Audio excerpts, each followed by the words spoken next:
Kill me. Didn't think I would survive. I thought he would definitely kill me.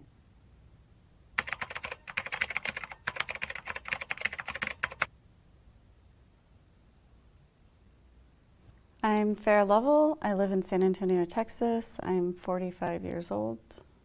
I am a surgical assistant. I've been working in surgery for about 20 years. I have 6 kids. I have 4 daughters and 2 sons. I am not married. I have been in a relationship with the same person for several years now. My kids range from 26 to 6, so it's always exciting and something interesting going on. My mother and father were a unique couple, I guess. He was very abusive to my mother, so my earliest memories of my father was him beating my mother.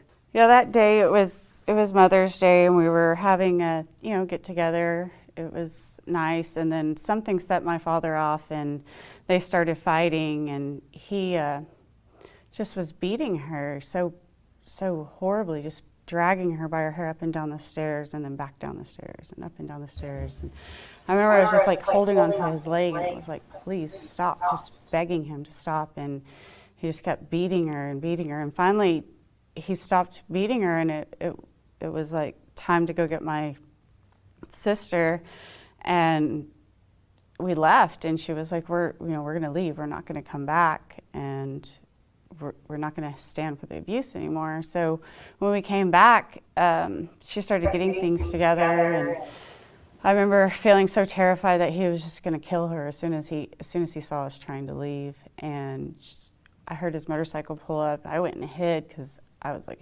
this is going to be bad.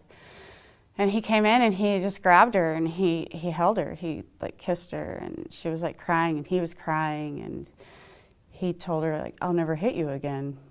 And he never did. He died in July 4th or July 5th technically, and he never hit her again. I can understand my mother's point of view now, just from all the things I've been through in my life, and I always said I would never be like my mother.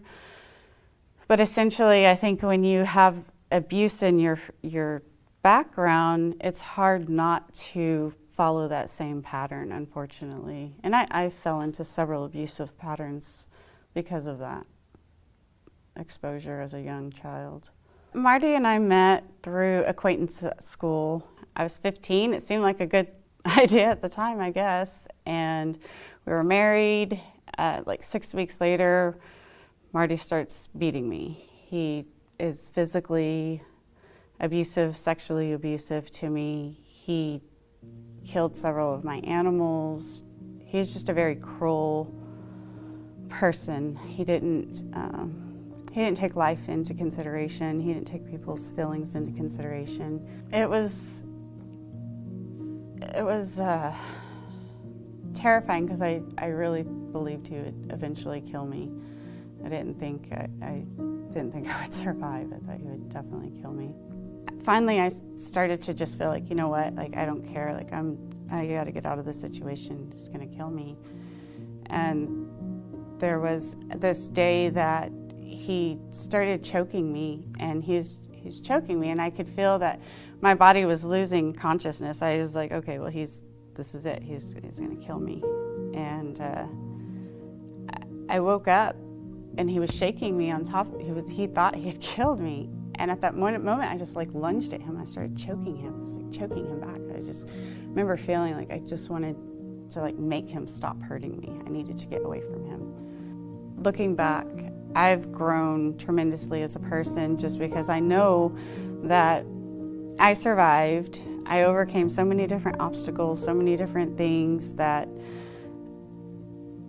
I, at the time, felt like possibly I was not going to get through, but I did. And I think that's why I always wanted to share my story and write my story, is just to let other people know that no matter what the situation that you're in, no matter what people are telling you, or how hopeless you might feel, like there is hope, and there is a silver lining at the end. You just have to keep pushing forward and you will persevere. Like, it will be okay. Things will work out, and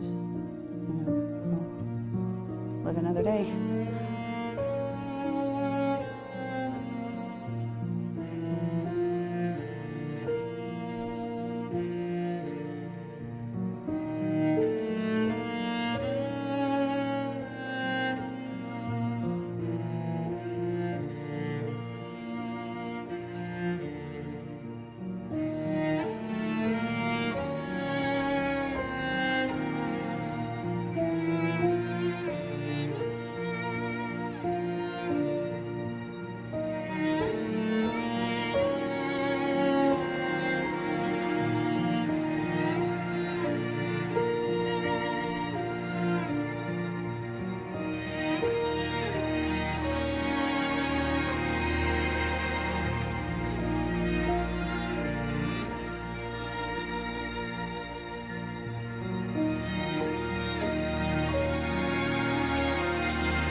Hi, good afternoon. Thank you for joining me here today.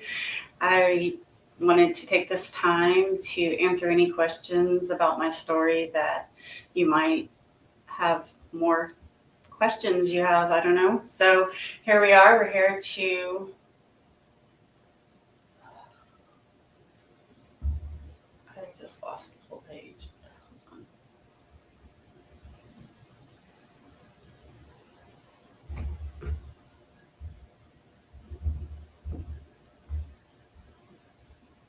Okay, I don't know what happened. I'm really sorry, I just lost connection.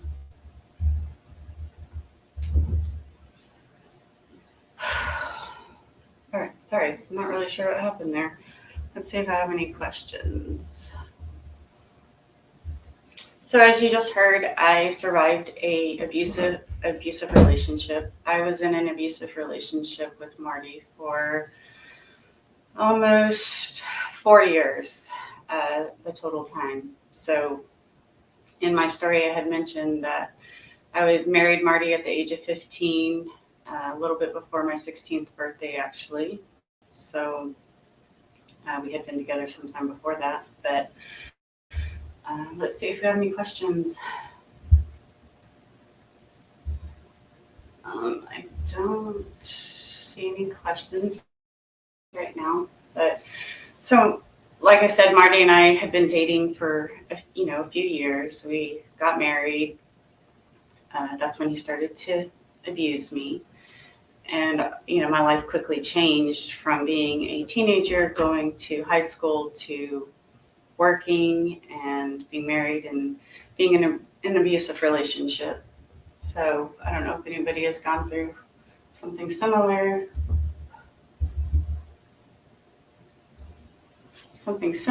But I guess I cannot touch the lower part of my screen, or the screen completely disappears.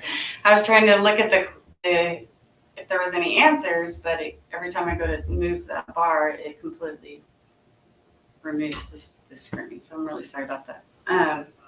So again, like I said, my life changed drastically from being a semi-normal teenager to being married, and that was very difficult because I had no family around me, really, essentially. Thank you so much for joining us and listening to my story. I really appreciate you joining in so I can explain in more detail and share my view of domestic violence. I experienced domestic violence basically from the time I was born, essentially. My parents had been in a domestic abusive relationship for several years already by the time I was born. My brother is 5 years older than me, and that's essentially when the abuse started for my mother as well, as when they were married and she was isolated from her family. So I think there is a key element to the abuser isolating you from anybody that could alter your state of mind and give you a different perspective. So, that's a very hard aspect of domestic abuse is isolation. So I don't know if you've gone through domestic abuse and you had the same type of treatment where you were isolated, kept away from your friends, your loved ones, that type of situation. But as I was saying, I started working and forgot my other life and continued to be Marty's, I guess, workhorse. I did the work, I took care of everything, and he just told me what to do. Was the abuse caused by any type of substance abuse, or was that just how they are? Where is Marty today, and how did you heal? Well, the abuse, he was an alcoholic and he did use drugs. He was very much addicted to marijuana and speed and cocaine. So he definitely had a chemical dependency, but he was abusive whether he was on drugs or not on drugs. But when he was on drugs, he was very much more abusive. He would get enraged and lose his temper a lot more quickly. Simply nature. Where is Marty today? Marty ended his life on our anniversary after several years of abuse. Unfortunately, the healing process for me is still continuing today.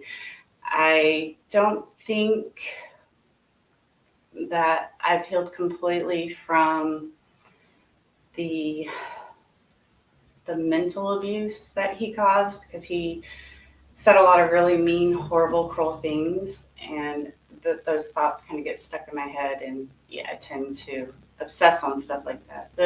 The physical abuse is gone, although I still can't be grabbed on the inside of my arm or the inside of my leg, because it's like a trigger point for me, because when he would get mad at me, he would grab the inside of my arm or he would grab the inside of my leg and he would squeeze very hard. So now I am very sensitive to that. So I think the mental abuse tends to stay around and it takes longer to heal from, but yes, I am healing. So does anybody else have any questions about my story? Maybe you heard my story and there was something that you thought about that I was talking about, but I never finished speaking on the matter. Or if you've gone through a similar situation and you wanted to, simply nature, do you have PTSD and how do you manage to trust me again? I definitely do have PTSD. I would actually say I probably have chronic PTSD, because I do have a tendency to self-sabotage, disassociate from situations, self-doubt. Definitely have been working for many years on self-love. I think that's probably one of the hardest things for me, is to like myself and love myself and appreciate myself. I'm still learning to do that. So I would say that's probably one of the biggest things for me is getting over my own mental warfare that I deal with on a daily basis. But with Marty, he was physically, mentally, sexually abusive. He was abusive to me on all levels. So there really was no breaking point. He liked to keep me completely suppressed and vulnerable so that I would do what he wanted me to do. So it was very traumatic in the sense that I lost all self-identity. And I don't know.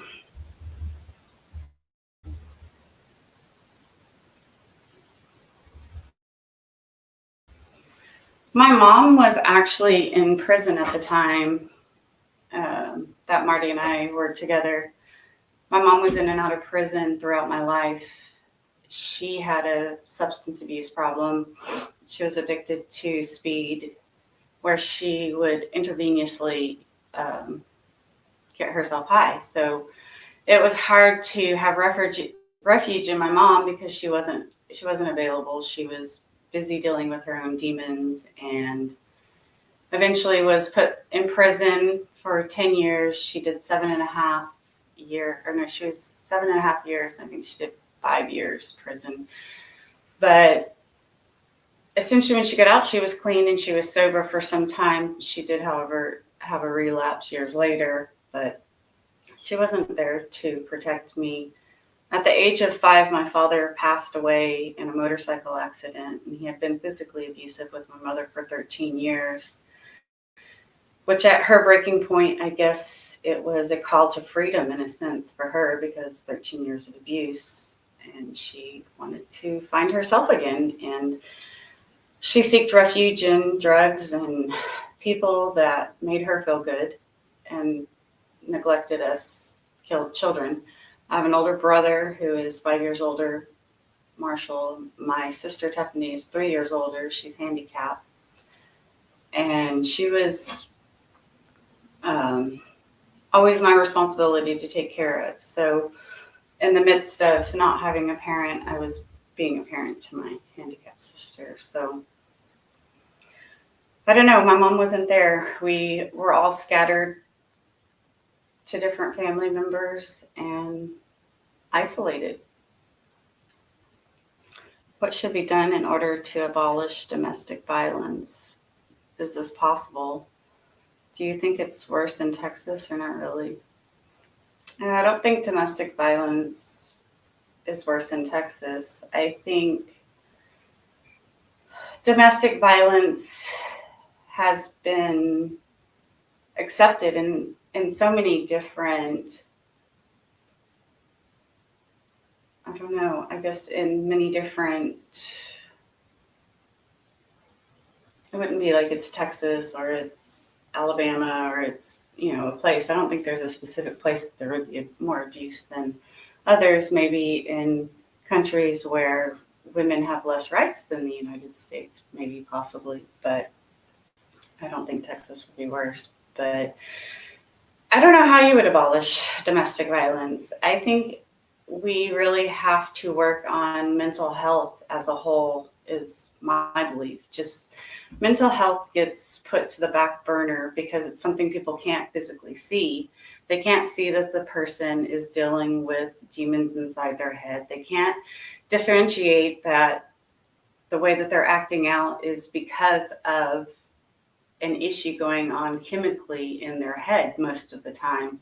Some people are born where they just don't feel or think or have compassion or empathy or can compromise the situation. It's always about themselves and their situation because it's like that's their only driving force. I think they don't necessarily react to the situation, like the person that they're dealing with. It's more of like a craving or something. I don't know, like domestic abuse, it's like something they can't overcome. Usually it's taught or they were abused. I don't know how you would abolish that. That's a hard one. One second, I need to plug my computer.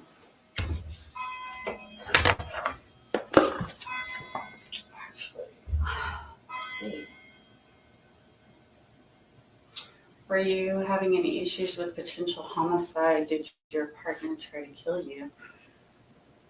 Yes, he definitely did try to kill me and almost succeeded in killing me. On our anniversary in 1994, I had left Marty 3-4 months prior, and he had been searching for me, trying to get me into his reach. He had tried setting up different scenarios. He tried meeting me at a public place that he knew I was going to be at.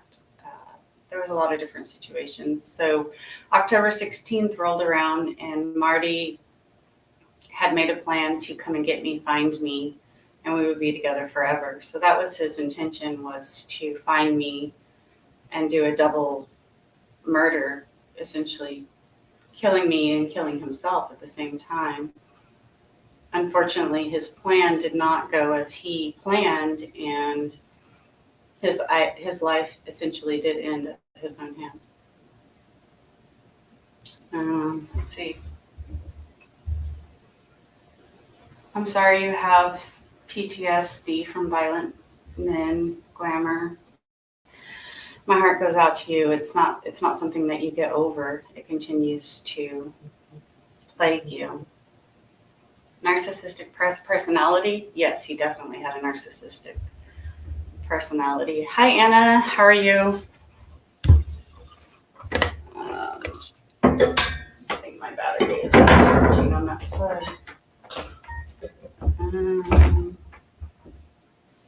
Did I miss any questions? Yeah, as I said before, too, on the Simply Nature, my other family was nowhere around me either. I had been living with an aunt, but she emancipated me just because I was a wild teenager, and she didn't want to, I guess, deal with my crap anymore. I don't know. So, virtual hug back to you. I'm glad to be here as well. I'm going to plug in my computer real quick. Hold on a second.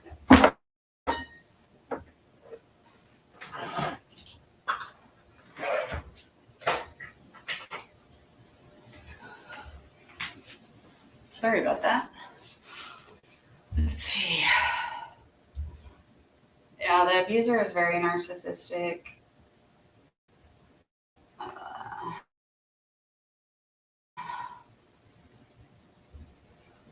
Is there any other questions? Any other comments or anything you'd want to know about or ask me about that would be interesting to you?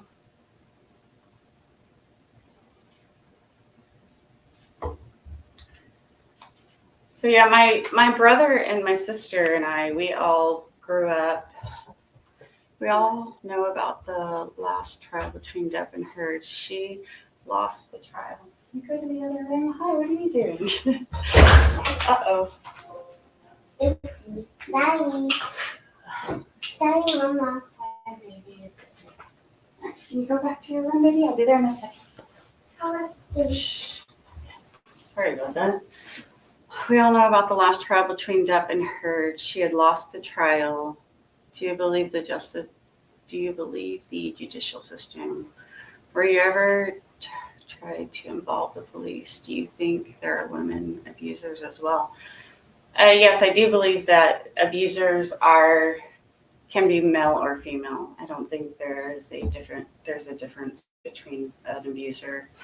I didn't really watch the Depp Heard trial. I saw little bits and pieces of it, but I didn't. I don't know. I just didn't really feel a need to follow it. But I believe that an abuser is an abuser. It doesn't matter if it's male or female. It definitely needs to be dealt with. The person needs to have some type of, result of it. So I think that, I think the judicial system sometimes fails. The police were involved multiple times with Marty and I, but I would have to initiate wanting to be, put in that position to call the police on him, have him removed, essentially, knowing that he would find me. So anytime that the police were involved on the beginning of our relationship, I would always deny the abuse or say that the abuse wasn't happening so that, the situation wouldn't escalate. Later on, as our relationship did progress, that is how I got away from him, is that he was abusing me one night in the car, and I asked him to pull over. And after he pulled over, I went inside, called the police, and essentially left him at that moment and had my family fly me home to the Houston area from San Antonio. So, yeah, I mean, the police system can work in some situations. I think sometimes it does fail people because I think it's difficult when you have an abuser and the abusee, and the person being abused is too afraid to come forward of what might happen to her. So I think you tend to not go towards the police because something doesn't necessarily happen, or you're both arrested. I don't know. I think that's a hard question.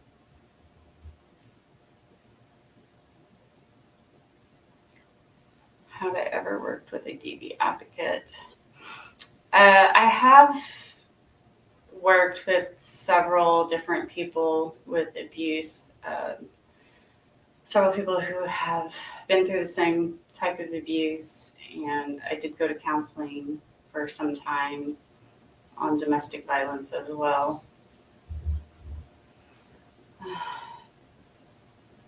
Let's see. AD. It's amazing. AD. It's amazing how much living in abuse affects physical health. I'm still recovering 5 years later. I just wish laws were stronger and we had more power to hold the abuser accountable. Yeah, I think that is very true, because I don't think necessarily that the system wants to allow domestic abuse. I think that domestic abuse has just been so desensitized over the years that a lot of the times it's like, oh, well, the female or the male, whoever, the abused should leave. Like, they should find the strength to leave and get out of the situation. But that's just not always realistic. Do I feel any guilt about Marty taking us online? I did initially. I felt responsible. I really did. I felt like maybe I should have tried to be more of an advocate to him, and possibly the outcome could have been different. My initial reaction, though, when I found out that he had passed away, it was a relief. I was relieved. I felt like a ton of bricks had been taken off of me, because I had feared for so long that he was going to kill me, he was going to kill my family, he was going to do all the horrible things to me that he told me he was going to do to me, which I personally felt like he was grooming me to be some type of slave for him, in the sense of anything he wanted me to do, I would do. So I think domestic abuse will essentially be with you forever once it's with you.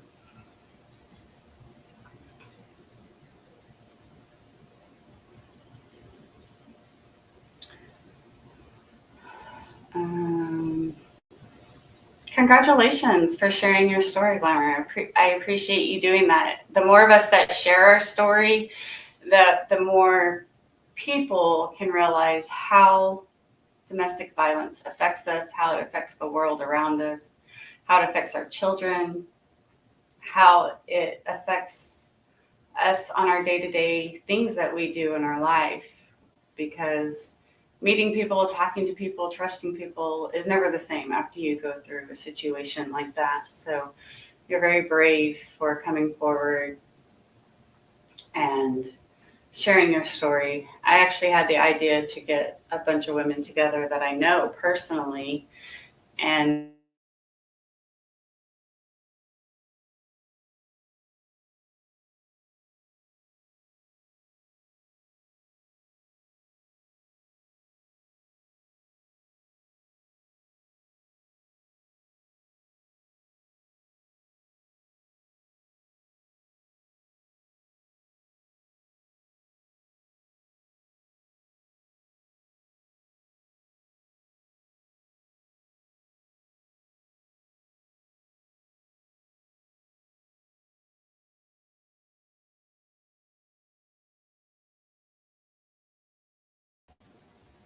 I lost my camera. Can you guys hear me? Hear me? Ugh. Okay. Done. Sorry about that. I don't know what happened. Uh, how did you manage to break the cycle? I didn't necessarily break the cycle initially, honestly. Once Marty and I separated, or once I separated from them and then he essentially passed away, I got into a relationship with my two older kids' father, and he was not abusive. He just was a little bit controlling in the sense of he was much older than I was. I was younger, had two kids. So essentially, I was still in kind of a controlling relationship. And after 5 years, we ended up getting divorced. But he was an alcoholic. So being kind of narcissistic, controlling, having an alcohol problem, it was more of like a verbal situation that we could never come to terms with. And he was the man and he was in charge of the house. So it was essentially kind of a controlling situation. So I went from better, but it wasn't better. And I wasn't essentially happy. And then my other kid's dad, he had been sober for 8 years when I met him. And he started drinking a couple of years after we were married. So after 10 years of marriage and 40 WIs and lots of just traumatic screaming matches, he was never physically abusive, but he definitely was verbally abusive when he was drinking. I essentially divorced him. And then there were several other abusive relationships that were alcohol dependent, but didn't show signs of it in the beginning of the relationship. Verbally abusive, slightly physical abusive, and verbally abusive. So it wasn't like I just ended the relationship with Marty and then, oh, I'm cured. No, it was counseling time, lots of self-reflection, looking at the patterns, seeing why I decided to choose the same type of person, continually creating this cycle of hell on myself. It was just like, oh my gosh, can't I get this right? Like, what is wrong with me? Am I broken? So I would say that, yes, I am not in a physically abusive relationship like I was, but I definitely tend to choose people who either have substance abuse, narcissist, some kind of domineering, controlling tone. So I don't know if you can ever completely break the cycle. I would like to hope that, yes, I would, that I wouldn't seek out people that have this tendency. But I don't know. I think I broke the cycle, but not completely. I don't trust myself 100% because I'm always like, can you trust this person? It's hard. Sorry. Off topic, do you think Roe versus Wade being overturned, do you think it's for... Well, I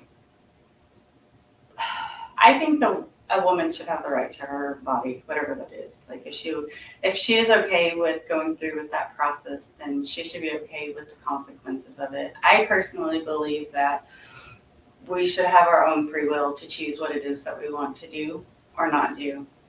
I believe that when you start taking away civil liberties, whether big or small, I feel like it affects everything on a broad scale, from the 15-year-old who was raped and pregnant to the 33-year-old woman who's in an abusive relationship and her husband beats her and is horrible to her and she doesn't want to be pregnant. So if these people feel like that's something that they need to do, then I feel like they should have the right to be able to do that. I know that in past history that women would have abortions on tables and back alleys and use horrible things to try to get to the means. So I feel like it's kind of a loss in our sense, because we should definitely be able to choose what we want to do with our bodies, whether we're male or female.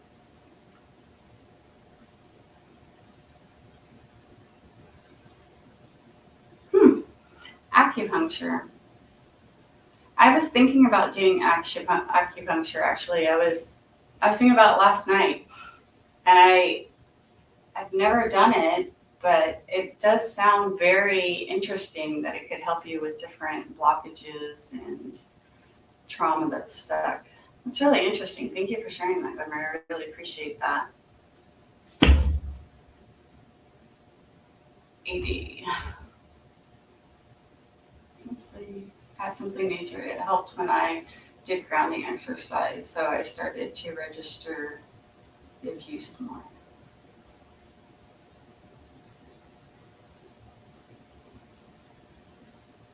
I'm just going back through the comments, making sure I didn't miss anything.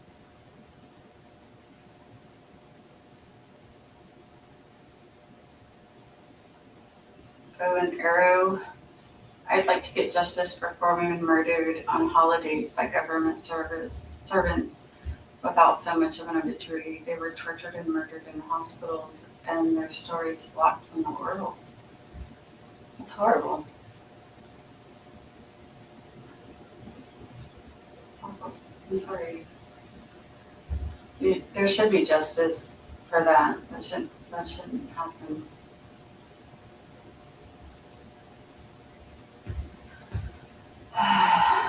What is the general opinion of the Johnny Depp and Amber Heard situation, and the fact that a lot of people didn't see the kitchen incident as a violent act? I'm sorry, I didn't really follow it, so I don't really know what the kitchen incident was, so I can't really comment on it, really. But I did hear a lot of horrible things that happened, like, I don't know, I think she defecated on his pillow and a bunch of other stuff. I don't know. I don't think they were healthy. I think that their relationship, I think they're both slightly toxic, honestly. Like, they both have some mental problems. I'm really not sure. Like, that's some craziness. That's a crazy relationship. I'm not sure about that one, but yeah, I'll have to look into that violent act. I don't know. I think abuse is abuse. It sounds like they were both messed up. So, but essentially, it sounds like she was pretty abusive to him, and he was allowing it. So, I think it was from his background of his childhood and stuff too. And I don't really know her background. I don't know that much about it. So, as I said, I'm not gonna try to speculate or answer questions, but. How does your life look today? Do you have a man in your life? Yeah, I've been in a relationship now for the past 4 years, and he is not abusive. I would say he does have a tendency to be a little bit self-centered, but we can all be that way, I think. But he is not physically or verbally abusive to me. He is a good guy, so I got lucky with that. Sometimes I think we tend to look for like this perfect person, which, I don't know if that exists, but yeah, I'm in a relationship. It's a good relationship. It's been good so far, so we'll see if it continues.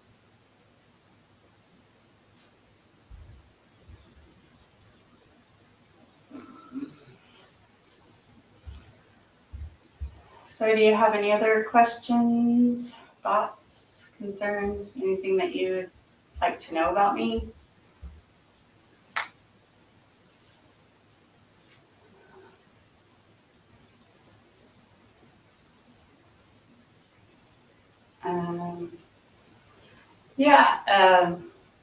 I think I started to talk on it a little bit earlier. He had made a plan to come on our anniversary. Our anniversary was October 16th, and he decided that he was going to get some money together and try to find a car and get me to come back with him.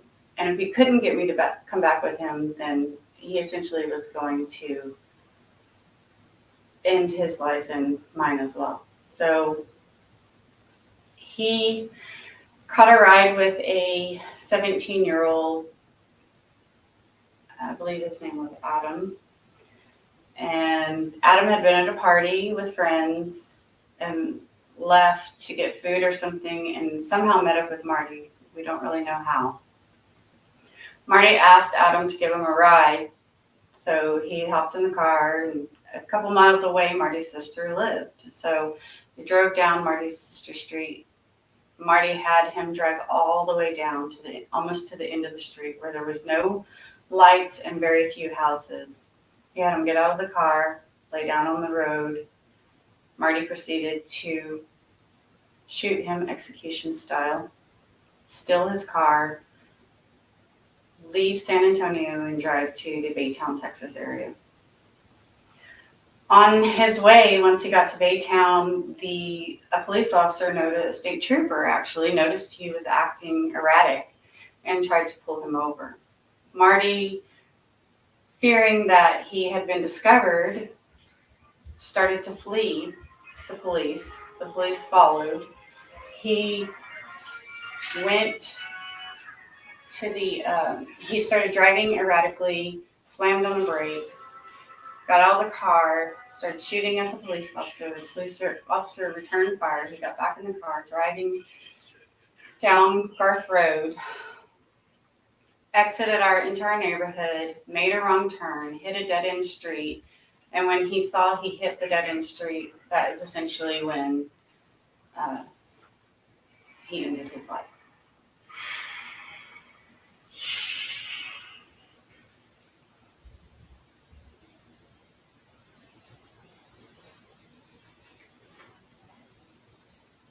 Yes, talking about the abuse sets you free from the guilt. It's true.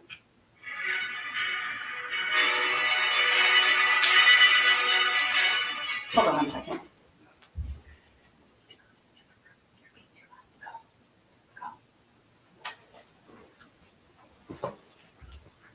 Sorry about that. So if there's any other questions.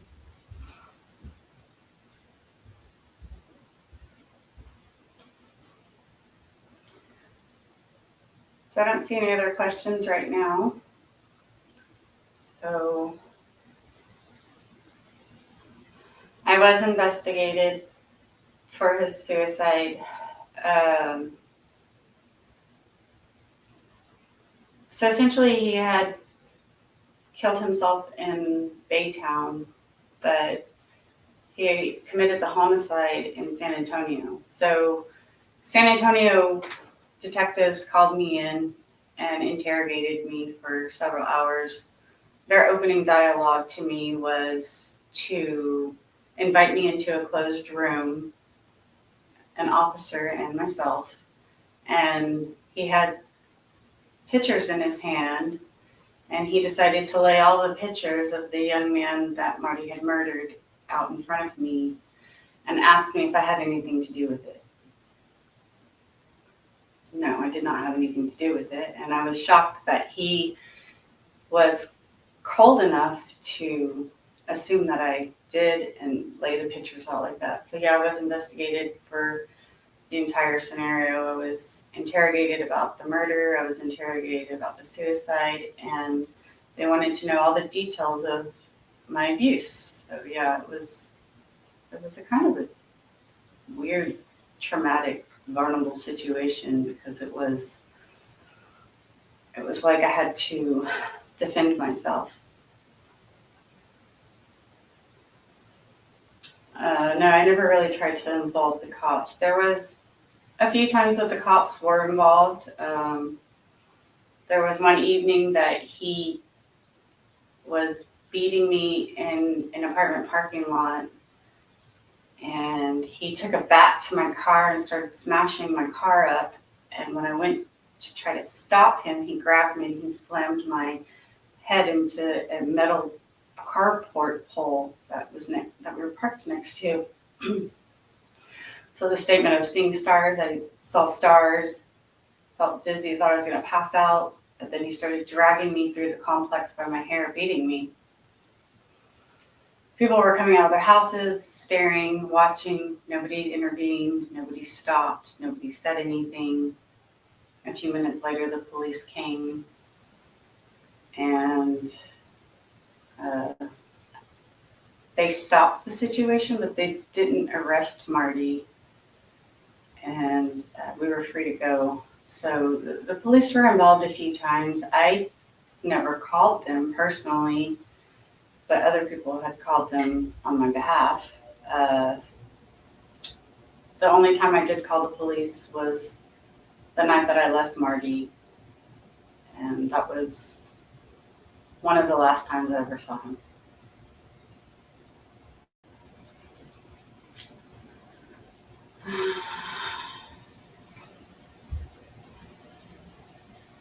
Any other questions?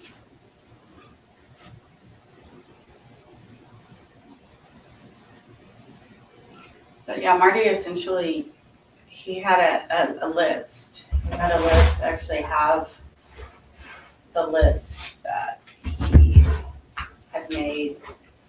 He had all these very erratic writings that he would write me and tell me. And he wrote a note that said if he couldn't have me, nobody could. That the police officers had that note. They knew he had written that note. They knew the extent of his mental capacity, I think, at that point. So, but yeah, Marty decided that he was going to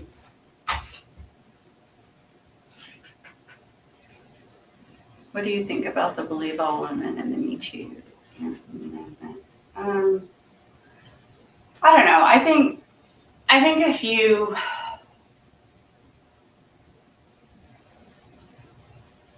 if you make it just about one criteria or one person, I think if you're going to say Me Too, then that should be like everybody, not just women, but everybody, anybody going through abuse, because everybody can go through abuse, domestic abuse, physical abuse, parental abuse. Like, abuse is abuse. So I think we just need to try to be a better society, come together as a collective and raise our vibration so that we can not feed into all the negative hate in the world.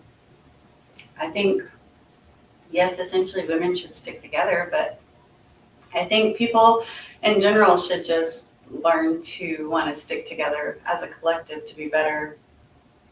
I don't know. I don't think it's about like saying, oh, we only can have women or only this or only that. I think that's slightly ridiculous. I don't know. I'm all about unity. So I don't know if I could answer that question from a different perspective, but I feel like if it helps somebody to overcome the abuse that they've gone through and it helps empower them and to be better, then I think it's a good thing.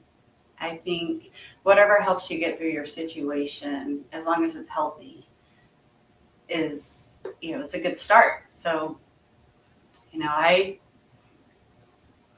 kind of tend to go the opposite direction of most movements or people. So I'm kind of a different kind of person. But yeah.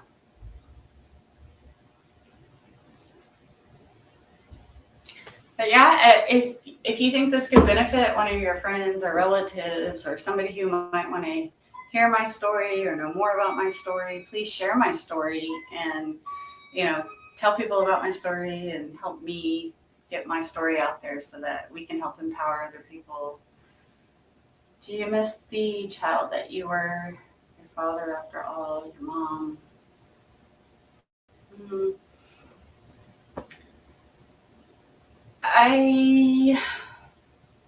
Sometimes I think I missed being a child,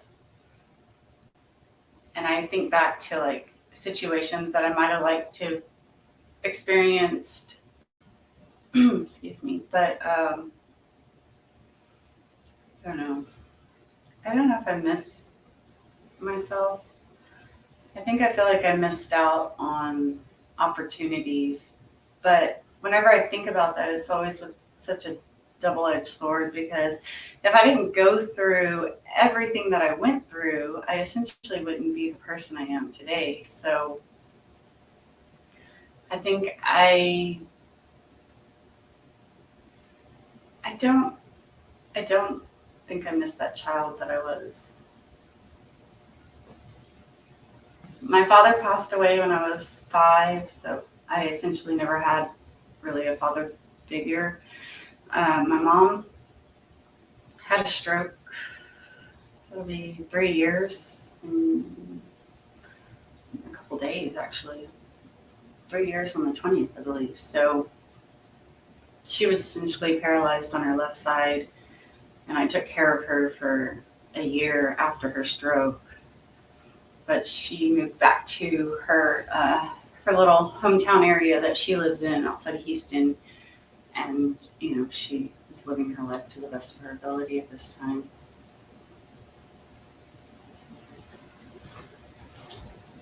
Let's see. So yeah, like I said, please like my story, share my story, try to get my story out there.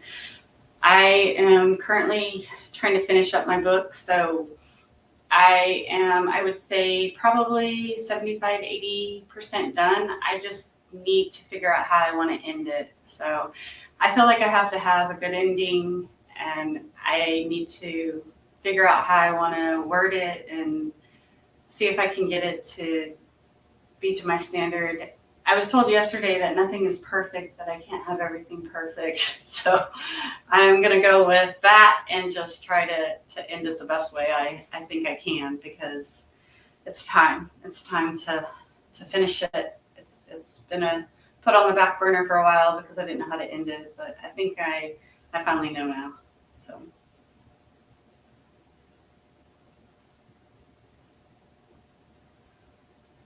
No, it's not rude. I think that part of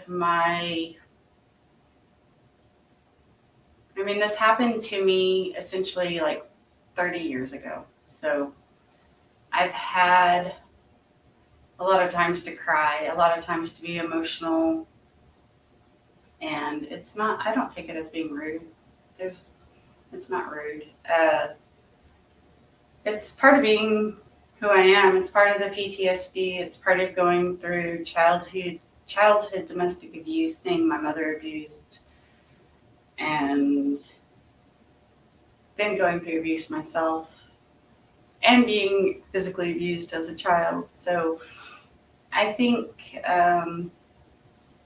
it's not that I'm not emotional about it. I just deal with my emotions differently. When I think about certain things like being separated from my brother and my sister, essentially, he was living with my grandparents, I was living with my aunt, my sister was living with my other aunt. We were all completely isolated and alone. We didn't have each other anymore when that was all we ever had. I would probably get more emotional about that, as losing my brother and my sister and my identity from that, than talking about the abuse that I went through. I was sexually abused as a child.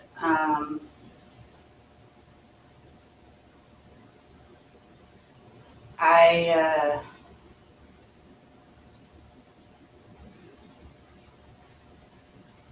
had several people prey on me in different situations. I guess the first time I remember was an older gentleman had come over to work on my mom's car, and she had gone somewhere to get parts or something.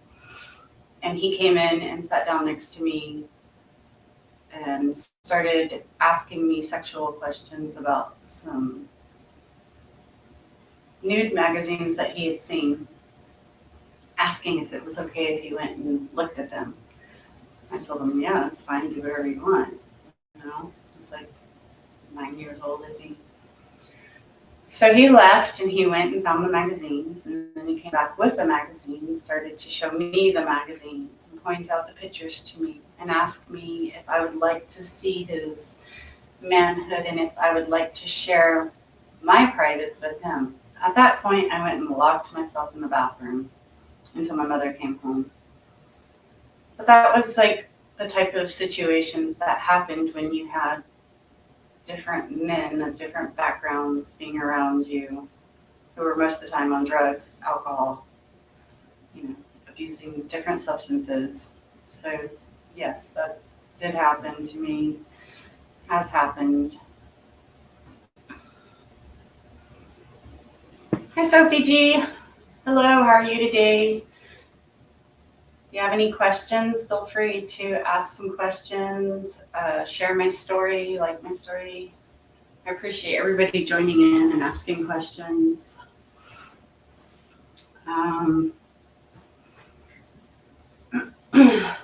Another time I was sexually preyed on, I was a teenager at this point, and my mom was in prison. She was looking at 110 years and ended up getting 7.5. So she had rented an apartment and then went to jail. So I was essentially living in the apartment alone. This guy named Corvette Steve decided to come over. He brought me some weed, some alcohol, wanted to hang out and party. By the end of the evening, he was having his way with me sexually, and there was nothing I could do because he was a 40-year-old man and I was a 13-year-old girl in an apartment alone. So yes, I was sexually preyed upon as a child. No, I was not in prison. I was in and out of juvenile court, and I ended up getting arrested at the age of 17. But essentially at that point, I decided I did not want to follow in my mother's footstep, and I got my life together and didn't look back after that. Thank you for watching my movie. I appreciate it, Sophie. Really do. My brother was in prison. My mother was in prison. My stepfather was in prison. Several people in my family were in prison. Essentially one of the most traumatic things or instances is, I think the thing that sticks with me the most and makes me feel the most vulnerable or sad is when I watched my cousin, my favorite cousin in the entire world, OD and die in front of me at the age of 10. I think that was probably the most traumatic thing that I've ever witnessed, because I watched somebody that I dearly loved die in front of me and there was nothing I could do. So going back to like feeling something or not feeling something, I think you go through all these traumatic emotions and then you just don't know how to deal with all of it anymore. And if you try to deal with it all at the same time, you just go insane.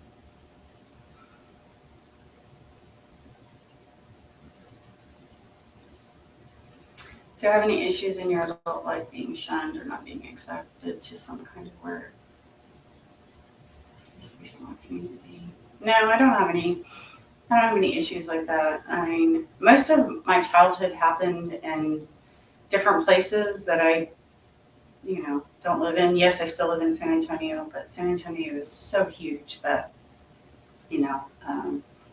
essentially like the stories of long past. It was 1994, so, we're almost to 2024 now. It makes me feel old saying that. It's like, it's been, like 30 years. So, I don't know. I think adult life with mental warfare is my issues. I get stuck in my head. I can't get the thoughts out of my head. It's like play the old tapes from the abuser, today. It's like, okay, we're not going to entertain this. We're going to move forward. Try to reprogram myself. Look at positive things. Try to meditate. I've been trying to start yoga. I do sound bowl healing. Trying to get into Reiki healing. So I try to do a lot of self-love, self-energy, revitalization.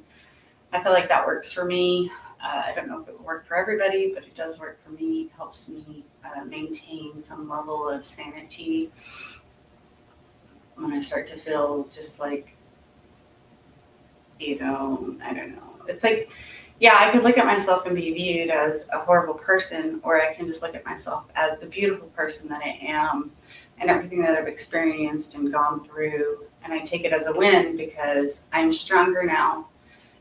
I am definitely humbled to the world and what the world can make you, because it's essentially your choice which direction you want to go. If you want to, follow in your family's footsteps of abuse, neglect, alcoholism, drugs, or you can, make the choice to overcome and march. And that was me. I was going to overcome and continue to march and never give up.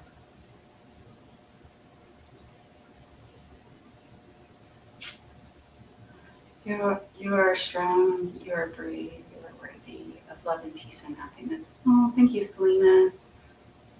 Blessed be. Let's see, did I miss any messages?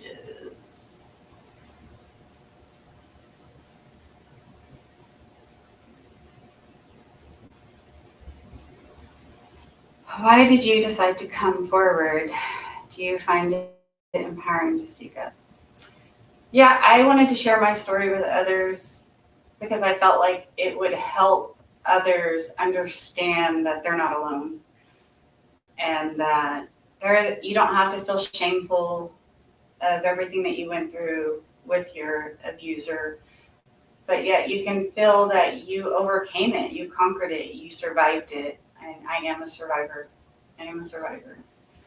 I have survived for a very long time, and I will continue to survive. So I do feel empowered sharing my story, because everything that we endure throughout our life molds us into the beautiful creatures we become at the end of it. So I'm grateful. I'm grateful for everything I experienced. And I'm beyond grateful that I am in the position that I am today, that I put myself through school. I, got a career that I could support my family solely alone, that I did not need a man. I bought my own house 5 years ago by myself. I have worked very hard to get to the point that I am. I own my car outright. I am trying to be the person that I never had set before me as a mother, a friend, for my children, for myself, to move forward, to be the best person I can be in every way. So I'm grateful for my experiences, as painful as they were. I'm grateful for them because I am me for them. I was told for the first time at 6 years old. I was trafficked for 10 years and used in when we tell our stories, we heal and help others. Have hope. With hope, anything is possible. Much love to you. Much love to you, Selena. I'm so sorry. That is absolutely devastating. Oh my God, 6 years old for 10 years until you were 16. I'm so sorry.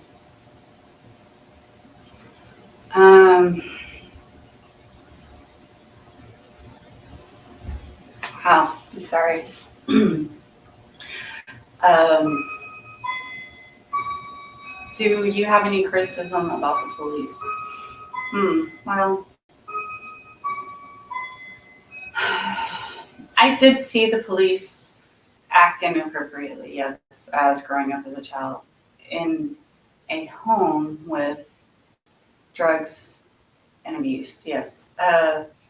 When I was 10, our house was raided because as I had said earlier, my cousin had OD'd in our house, and it brought attention to us. So the police started investigating and decided to raid our house. They kicked in our door. They strip searched us. They isolated us. I saw them stealing some of my mom's belongings. The way that they talked to us, treated us.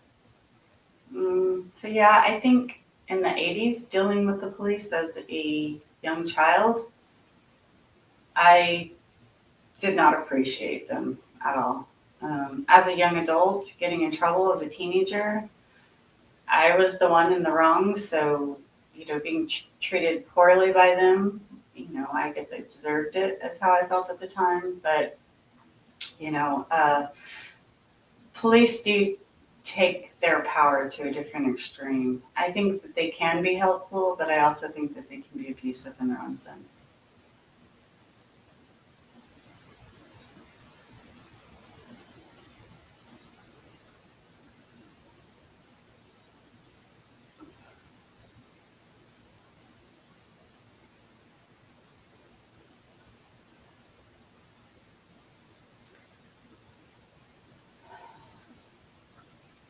Um, I don't know if the police really did anything to get us out of danger, really. I remember when they kicked in our door and they were like strip searching me and my sister, and I guess they thought maybe like my mom was gonna hide drugs on us. I'm not really sure. She actually didn't even have any like drugs in the house, I don't think, at the time, if I remember correctly. But they weren't really there to help. I remember my brother had his girlfriend was, I think, 16. She lived around the corner, and they said they just needed someone 16 or older to stay there with us. So they took my mom to jail, and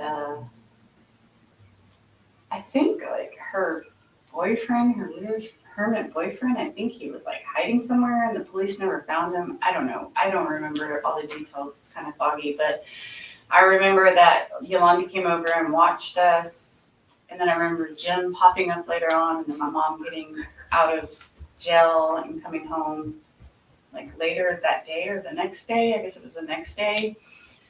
I was like 10, so it's been a while. But she essentially, was like, oh, I'll have to go to court. That was like the end of it. We didn't really talk about it again after that. And then sometime, like a few days later, is one of her drug dealer had showed up, and he tied her up to a chair and was asking her questions because he wanted to know how she had gotten out of jail so quick, and if she had ratted him out, and he was going to kill her. And we were sitting on the couch watching him, with a gun, questioning my mom, threatening to kill her. At that point, I was like, oh my God, we're all going to die. We're all dead. It's over. But he essentially untied her and let us all go, believed her story. But I don't know. Life as a child was crazy. So I'm like, I don't know.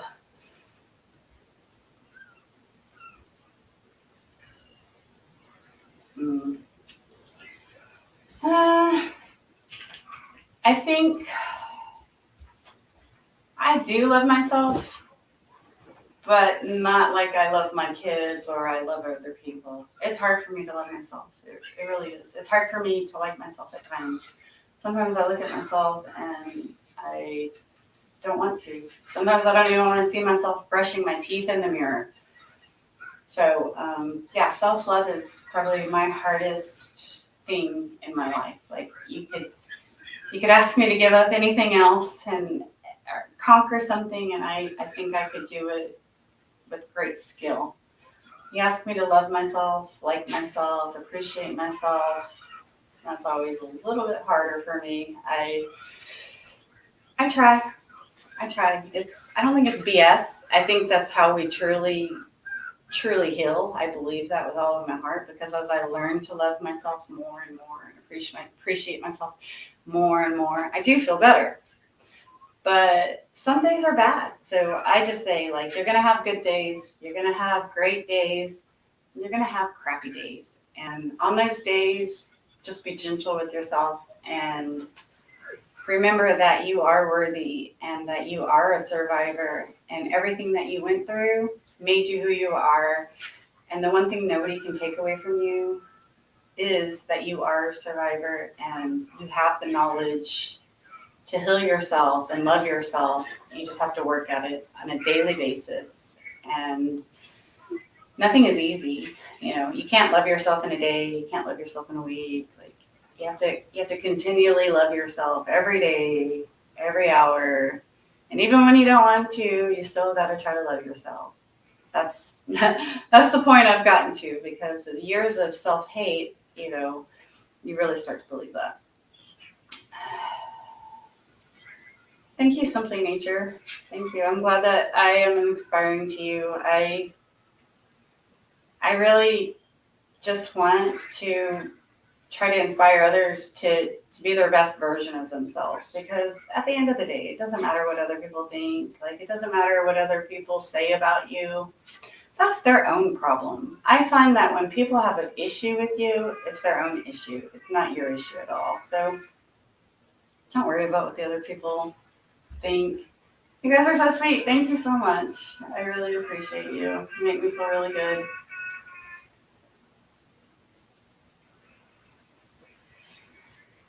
Healing is brutal and beautiful. Like I've been doing shadow work for a couple of years now, and it's like the self-sabotage, the self-hate, the self-loathing that goes along with it. It's like you love to hate yourself or hate yourself so good, but then it's like, okay, hold on. I gotta love myself. So yeah, it is. It's freaking hard. It's so hard. Ugh.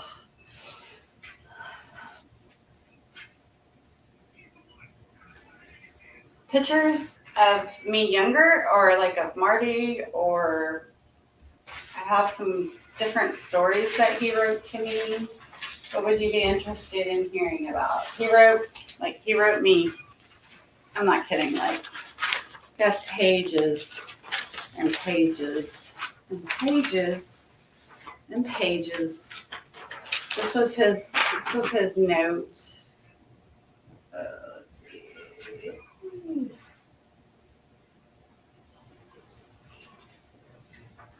He was like, please God, let this work. I think it's so hard. One of the things he sent me was, or he wrote to me and left me, was being his shooting star. Oh! Yes, I want to include it all into my book, like his stories, some pictures. I also have like the article from the police. Not the article, sorry.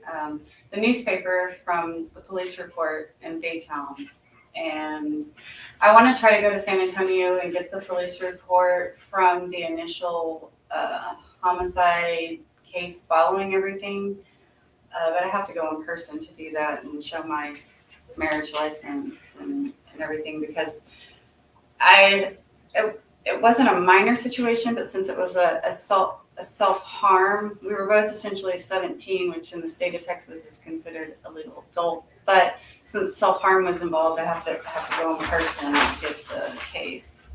So yeah, I do want to include it in the book.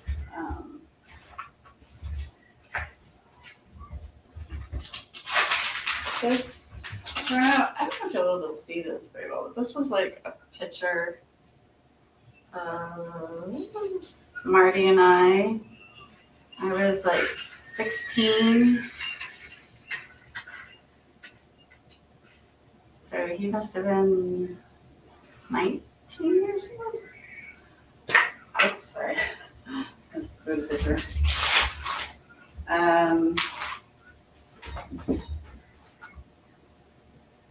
Marty really wasn't like a big guy or anything. He was just insane. There was one night he told me, he was like, convince me why I shouldn't kill you. He sat there with a gun pointed at me for a few hours while I convinced him why he shouldn't kill me. They just get off on it, I think. They just get off on the abuse, degrading you, makes them feel bigger, stronger. I had this picture of when I was like little. I was like, I don't know, 10, 11, something like that. This is a picture of my brother before he got in trouble.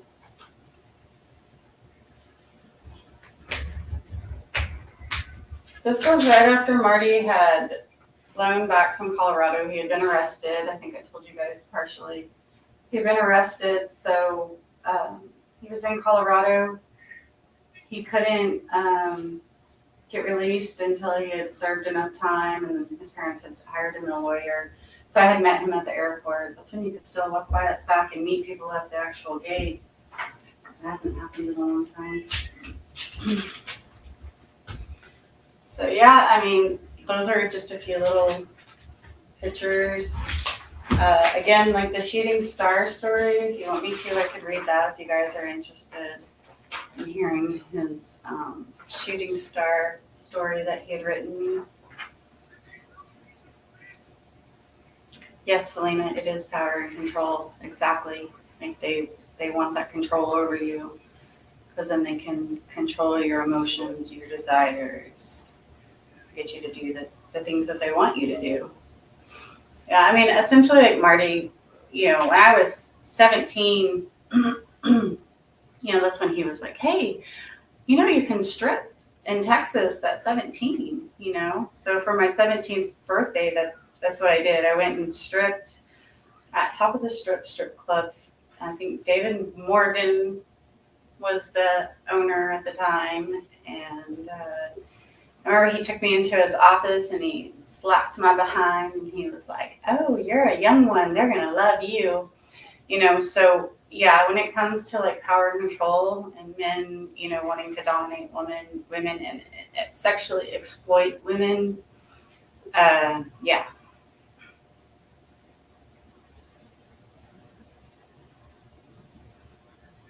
Well, I have 4 daughters and I have constantly told my daughters to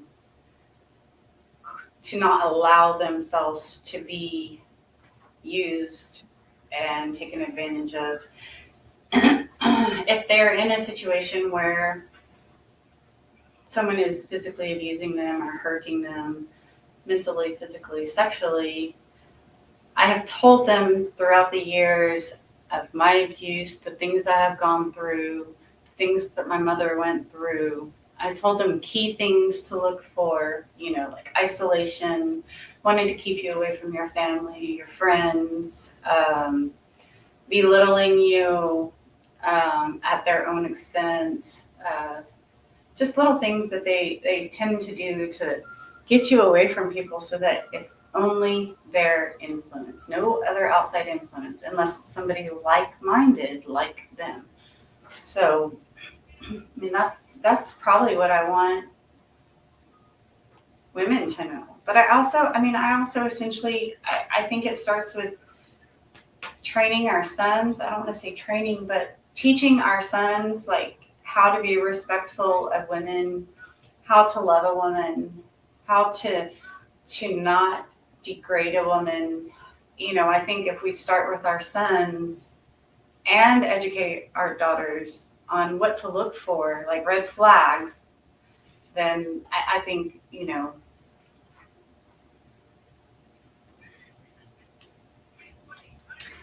Thank you so much, Selena. I am really happy too. Like, I'm glad I'm free. I'm glad that I am no longer held in that horrible relationship and I am healing. And I'm glad that you are too. I can't believe that you went through 10 years of being in that situation. I can't imagine the abuse that you went through and how you deal with it on a daily basis, because I know that it has to affect you daily.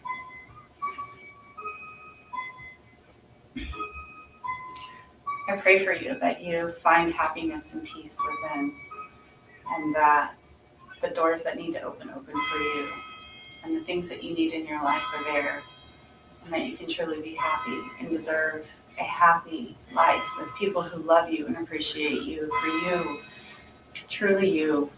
So I really wish you the best.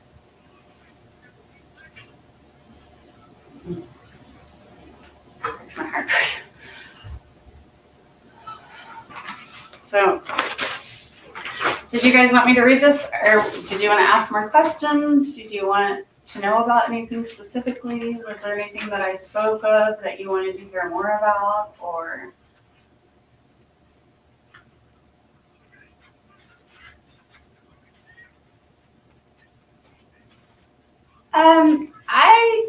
I do think there is a lot of human trafficking that happens in this area because of, I think it's like I-10, and then like everything goes down like Rio Grande, Mexico. So I think there is like a hub for that. I know my daughter, who is 19, she said to me the other day, she said that she's been noticing that everything is progressing, that she sees more and more and more young abductions daily. So I think it is becoming a huge crisis that we need to address. I think that, as like Selena had said, she was put into, a farm at the age of 6. And I think that's essentially what's happening to people, is that they are being picked up and they're being put into these farms, and they're being trapped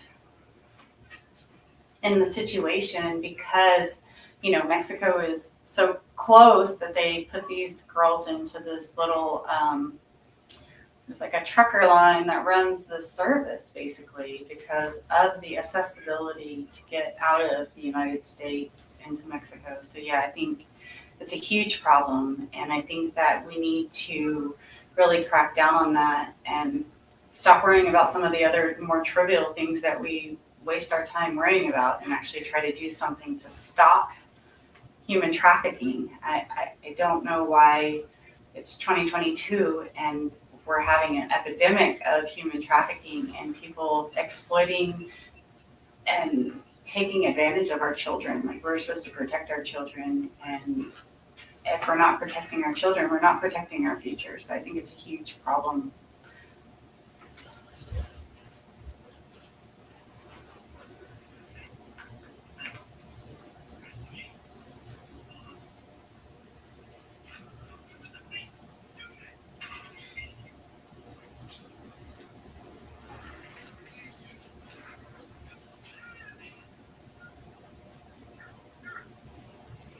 Yeah, it's time. I have goosebumps. Like, I have goosebumps in my whole body. Like, we have to do something. Like, we can't allow people to continue to do this to our children, to our, we have to raise ourselves up and fight for what we believe in, that people need equality. People need the right to not be abused, not be degraded, not be used as an animal or used as whatever device that they want because it pleases them. It's disgusting.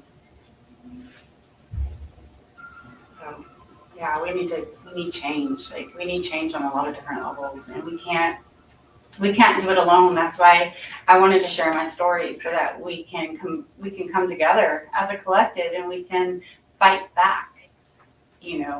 We are not weak and alone anymore. Like, we're not the scared little girl being taken advantage of. We are grown women who can take back our power and help others regain their power, or never lose their power. Why should they ever lose their power? Our will and our fight should be to where nobody ever has to lose their power.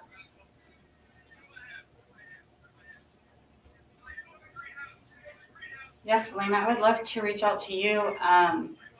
I can send my email out if you like.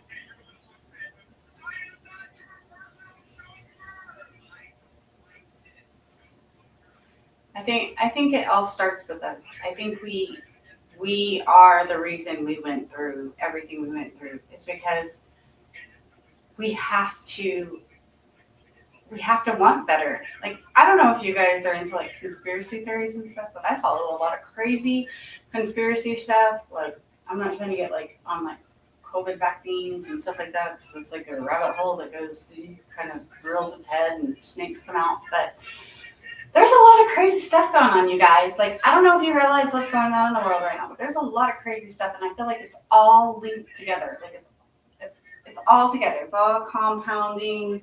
It's like a chain reaction from the pandemic to the sex trafficking to everything. It's like this whole big conspiracy to, I really feel like, I don't want to say this, but it's like, socialist, communist, degrading, losing civil liberties, losing rights. I don't know, it's scary. Very scary.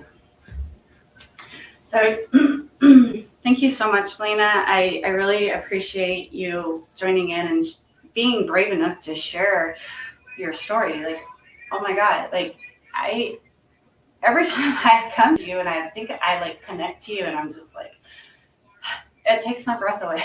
So you're a strong, strong, strong, strong woman. And you're going to do great things and help people out of their oppression to be better.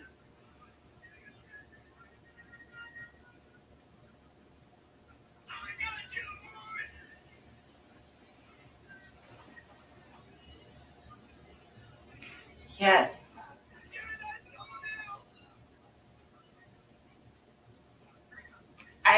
You need to share your story. You have to, because I don't think people realize the severity of it. When you stop and you think about the gravity of a 6-year-old. A 6-year-old. I have a 6-year-old.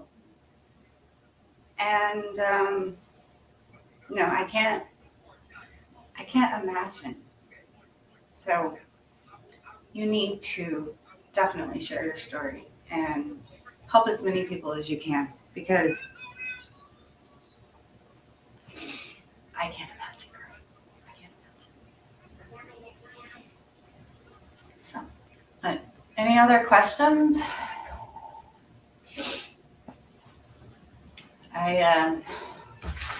Sorry, her story really gets me. It really gets me. As I said before, I can have empathy and love and compassion when I look at other people's story, but sometimes when I look at mine, it's too close to home. Like, I don't feel it the way that I feel it or see it from a different standpoint. But it's healing for me, because I think, if she could withstand that and go through that and survive that type of a situation, then what can we accomplish? What can we accomplish if we are that strong and that powerful? What can we accomplish if we really put our minds to it? How can we change the world? How can we make the world a better place? How can we get people out of these situations and stop making this situation a condonable situation? Because they're not condoning. It's against their will. That's what we need to do. That's what this is about. Sharing our trauma, our survivorship shines through so that everybody else that comes before us or after us can use us as moral compass to say, hey, we can do this. We're not alone. We can overcome any situation. So I'm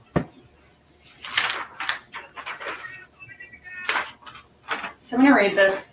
This was Marty wrote this. He wrote it on October 16th on our anniversary for me. Hugs to you too.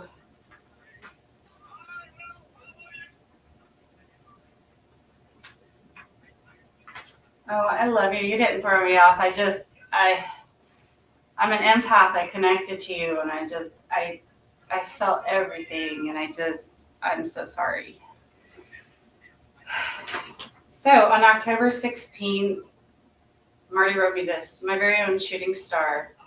Once a long time ago, between summer and fall, a shooting star flew by me. A few days later, after I saw it again, I so began chasing it. But every time I got close to it, it would shoot off into the sky again. Well, one day I caught this star, but the next day it was gone. I became obsessed with catching the star, but it wasn't the only one trying to catch the star.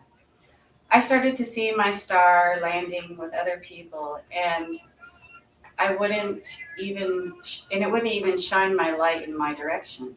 On the night before Christmas, years ago, I saw another star in my sky, but it was a different kind of star. It was the Christmas star, God. The star I saw, how hurt I was, and asked if I'd like to talk about it. At first, I was reluctant, but all at once I burst into tears, crying about the star I had been chasing, and how I wanted it for myself, and how I would love, honor, and protect and take care of it. How all I wanted was for Christmas is another chance to catch my star. I fell asleep in a puddle of my own tears.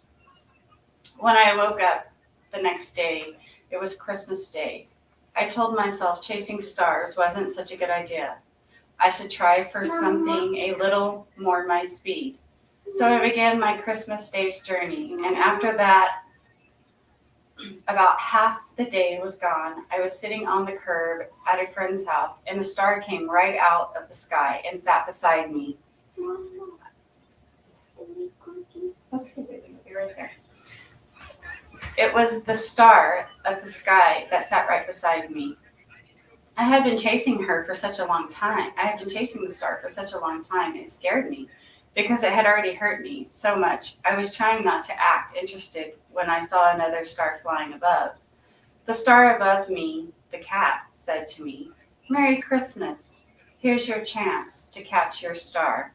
I am so happy that I caught you, but I broke you. I broke my promise to you, the Christmas and to the Christmas star. But I had a chance to make things better, and I'm going to make sure that my star shines brighter than ever. And from now on, I will not forget the promise that brought me to my star. Love, honor, and protect and care for her. Baby, you're the only star in my sky. Keep on shining bright because soon everything will be all right."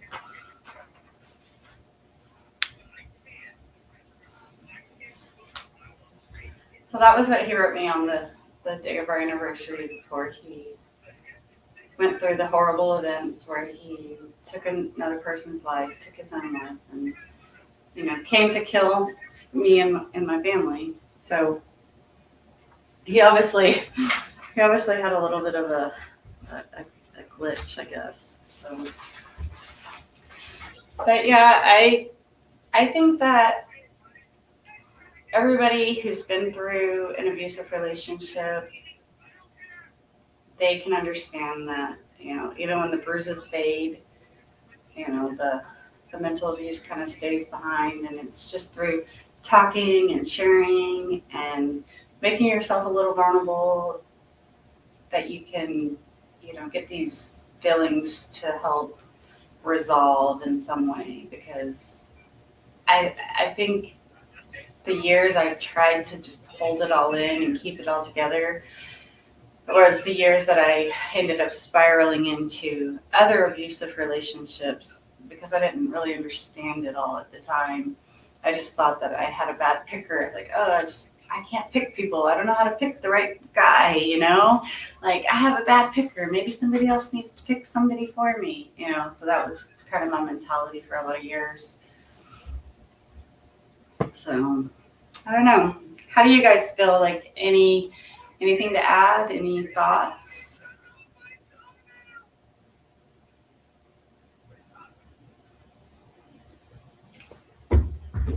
I have an email that I use for my writing and stuff, but I don't. I started a website on Facebook for my writings, but it never really went anywhere. It's FRL Writings at Facebook. You can Google that and look for it.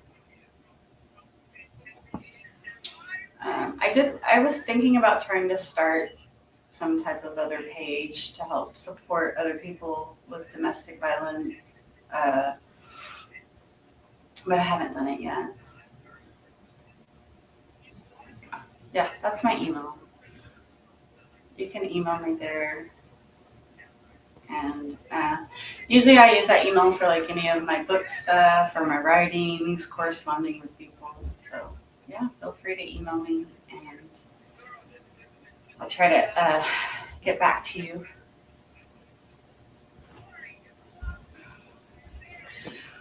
They are so good at manipulating. That's why we believe that they are good and we will change. We just want to love them, but they want to own us. That's true. It's like that honeymoon period, I guess, where it's like they beat the hell out of you, and then like for the next few days they like love you and they're so sweet to you, and they never hurt you, and it's just the manipulation never ends, and I don't know, it's sickening. People need to feel empowered, I guess, so they feel like if they can make themselves feel better by degrading somebody else, then they're like, big man, feels good. I'm great. I think Marty really, like, thinking back on everything, sometimes I wonder if like he wasn't like, I don't know, maybe he had some kind of issue happen to him. He had said he was touched by a camp counselor or something one time, so maybe that did happen. I don't really know. Like, I don't know what triggered him to be the way he is. His dad was in the military, very strict.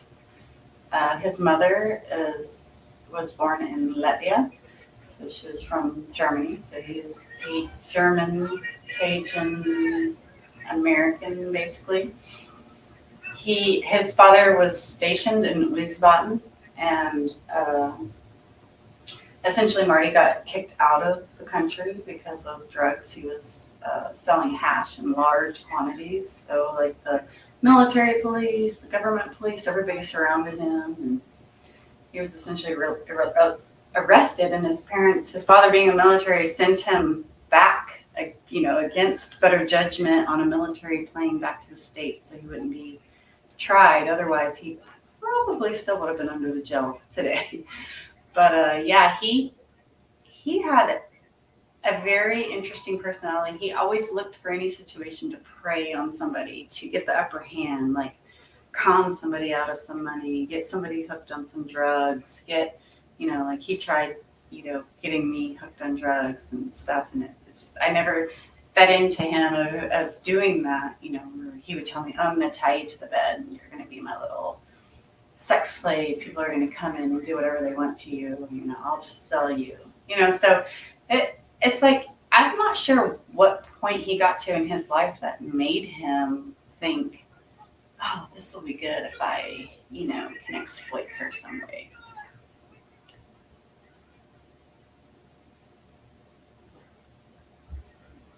What is this? All new article about Farrah Lovell. Daily Mail.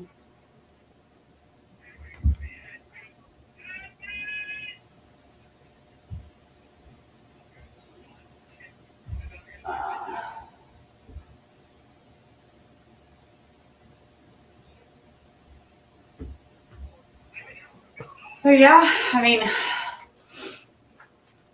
the link, what is that? All new link. Oh, I guess that's my link. Okay. Sorry. It's like reading. So any more comments? Anything else, or no? Yeah. Anything you want to hear about, talk about? Any topics you want to talk about that you think I might have something interesting to shed some light on it, maybe? I don't know. Everyone getting tired? I don't want to bore you. I'm not really sure what direction to take it, if you want to continue asking questions or if you want me to tell a story, and if so, maybe what you would want to hear about. Just let me know.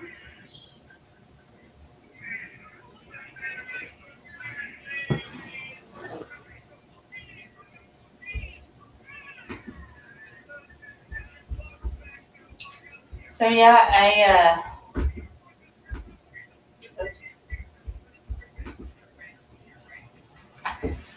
Right now I have a lot of plans actually. Like, so I've started a couple books. I have a couple fiction books, like about like past life, um, kind of past life fiction type of books, because I'm really into like past life regression and spiritual stuff, Native American, like, really anything outside of like the natural realm of things. It's kind of interesting to me. So I really, really would love to buy a lot of land and put a self-sustaining community on it. So, self-sustaining, like growing food, different people grow different foods, so you can share and trade food, some type of, maybe methane gas, landfill, exchange, windmills for power, battery cells. I don't know. Like that's kind of like the thing that fuels me is like maybe I could promote my books, continue writing, be a writer out in a piece of land, have like-minded people that, can grow a community that is the type of community that I would rather live in than like in the city, so to speak, like have lots of intelligent people that, have their houses spread out within the property so that, you could just make a community of people that can help the planet, more sustainable, more, I don't know, I have a lot of crazy visions of stuff I want to do, but right now it's just focusing on my books, getting my books and my writing, looking for land to, try to do some sustainability and see where it takes me, because, I feel like the world's changing constantly every day and not really sure of the direction it's going. So it's kind of my crazy view, my little, live off, not necessarily the land, but kind of in a sense, be more sustainable, use more resources from within our environment than, having things exported and imported and things like that. Just being gentler to the earth and being more considerate to our planet. That's really where I wanted to go with the direction of my life. Super spiritual, so I don't really necessarily use organized religion as my go-to. But I was raised in Christianity and organized religion, Episcopalian, Methodist. So I definitely am always trying to go the more naturalist way.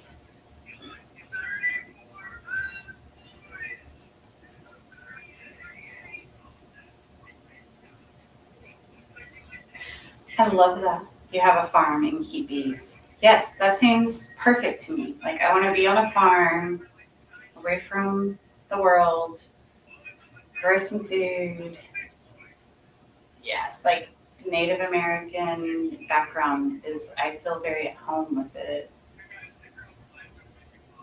I was supposed to have Native American Cherokee Indian, but when I did my DNA test, it didn't actually show up, so it was kind of strange. But I've heard other people say that, so I'm actually wondering if we just don't have the correct precursor put in place to pick it up, and it's picking up underneath something else because the bloodlines have been so deteriorated over time, if you think about it. So, yes, we are. I feel like we have, yes, you are exactly the epitome of what I would envision, Selena. Like, that's what I want. I think we need to go that direction to be self-sustaining and reliant on, like, if we can give to Mother Earth and take from her, but in a very loving, caring way, I think that is the idea. That's my dream. Like, if I could, what you're living is my dream. Definitely. That's amazing. Are you in Texas, or are you, what state are you in? Are you in a different country?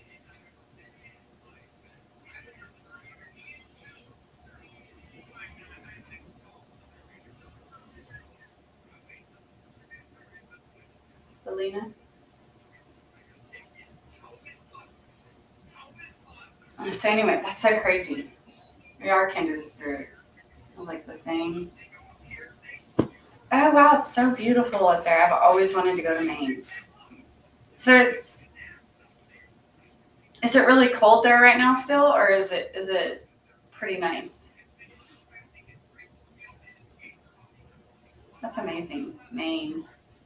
If you get to, you can see.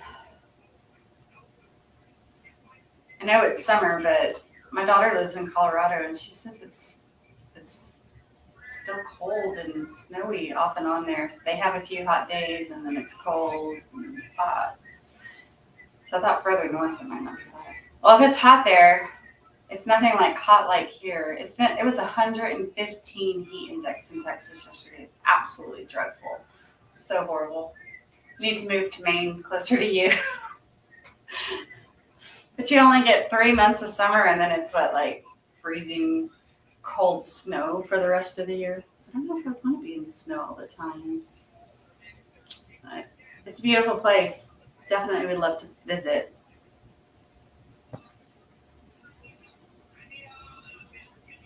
Yeah, 85 would be a great temperature to live at. I would love summers there. It would be perfect. 110 in the shade is Texas. And it's pretty much hot here. Like, it'll continually get hotter and hotter, like July, August, September. It'll still even be hot in October here in Texas. A lot of times you have to pick out a Halloween costume that's, airy and cool. Otherwise if you try to wear like a bunny suit or something, you're going to definitely dwindle away.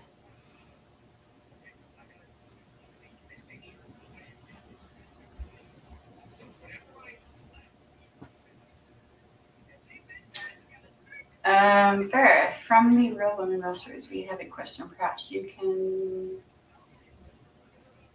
share your message and hope and positivity we're reaching the end of the live stream. You want women to take from your story and what do you want to be changed? I just want everybody to continue loving themselves, believing in themselves, knowing that we can overcome any situation, that you're definitely not alone, that I am here and there are many other people here with you that have gone through the same things, and we will be a group to support one another and overcome the situations that we have faced. And I am grateful that you are here to support me, and I'm here to support you. And I welcome anybody else who wants to come forward and reach out to me. And, I look forward to, if you want to have more questions, talk some more, do this again, feel free to reach out, contact me. My story is meant to help you be inspired and never give up, because I didn't. And I continue to keep moving forward and being the best version of myself I can be every day when I wake up. And I challenge you to do the same and love yourself.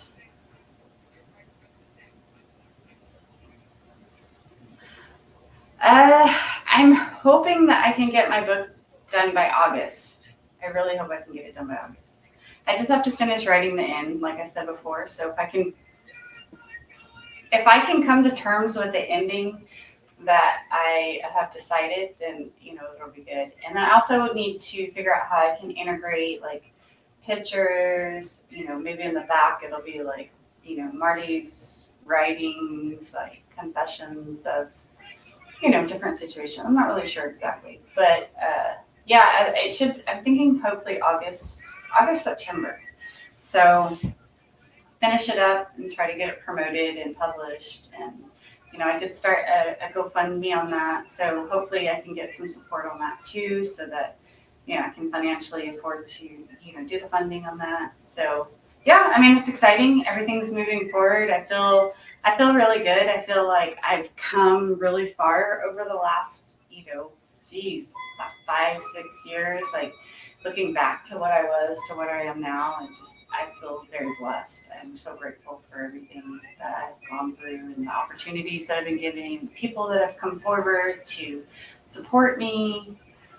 I'm so grateful. So thank you guys so much for supporting me and showing me so much love and the outpouring of just like questions, and you guys are so genuine, and just I really appreciate you being such a great audience and taking the time out of your day to listen to me and talk with me and just enjoy the moment of having that kindred spirit. And I'm so glad that I shared my story, and I hope to hear your story, like everyone's stories, and I hope that my story inspires you to have the courage if you didn't want to share your story, because you should share your stories with others so that everybody can realize that they're not alone and that this type of stuff happens and women go through these situations, and it doesn't make you a horrible person. You're not going to hell.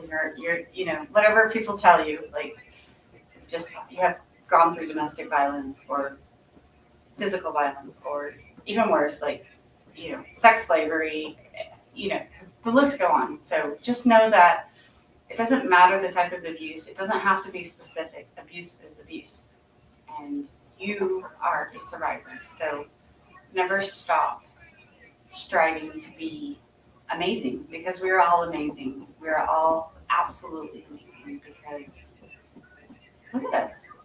Look at us, really. I mean, look at the stuff we've gone through, and we're still here, and we're still talking about it, and it did not conquer us. So blessed be, and everybody, again, thank you so much for joining me. And if you have any other questions, please feel to email me and send your questions, or if if maybe there's something you want me to look at or support for you, or any kind of story collab you might want to get together. Like maybe we could do like a storybook on our lives, a bunch of different women's stories all together, different topics.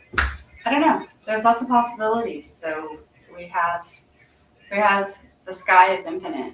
Our imagination is infinite. Like we can definitely continue to heal from our experiences and help others heal. So I'm grateful to everything that you took the time out of your day to come and talk to me. So I guess for me now, I'm going to focus the next few weeks on getting all the data material together that I want on my book, finishing the ending. I do want to try to go to the San Antonio Police Department and see if I can get the original court files to see if I can get any statements from anybody else that was involved in the situation. And then, maybe possibly, I don't know if the word escaped me. The interview that I'd given to the police and my deposition, that's the word, deposition that I gave to the police that day. I'm not sure if I would have access to that, because I know that I told them a lot of details, but I think just blocking stuff out with time, not wanting to remember stuff, I don't even remember the details of what I told them. So it would be interesting for me to go back and read some of that. So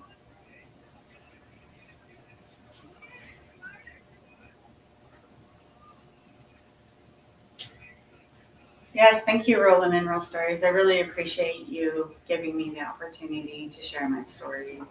I was super excited, when I was initially asked, and I'm grateful.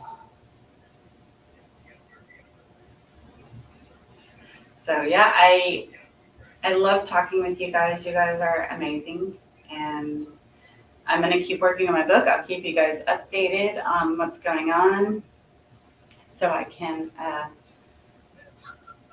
tell you when I'm going to release it and finally get it published and kind of move forward with that next step of my life. So yeah, and see what happens the next time we get together. We can talk about other stuff, other topics, get to know each other, and it'll be fun. So anyway,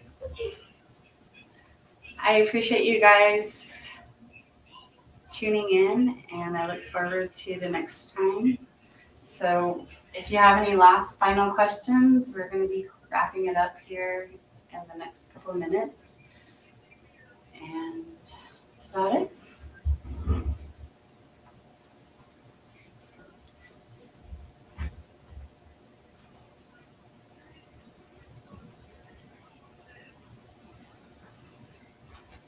Have a wonderful rest of your day too, Selena. I look forward to hearing from you, and hopefully we can chat and get to know each other a little bit better. Maybe we can get together and, I don't know, do something, like a story collaboration or something. I don't know. I definitely am here for you if you need any support and or help with what you're doing in your line of work. So please feel free to reach out to me. And thank you so much.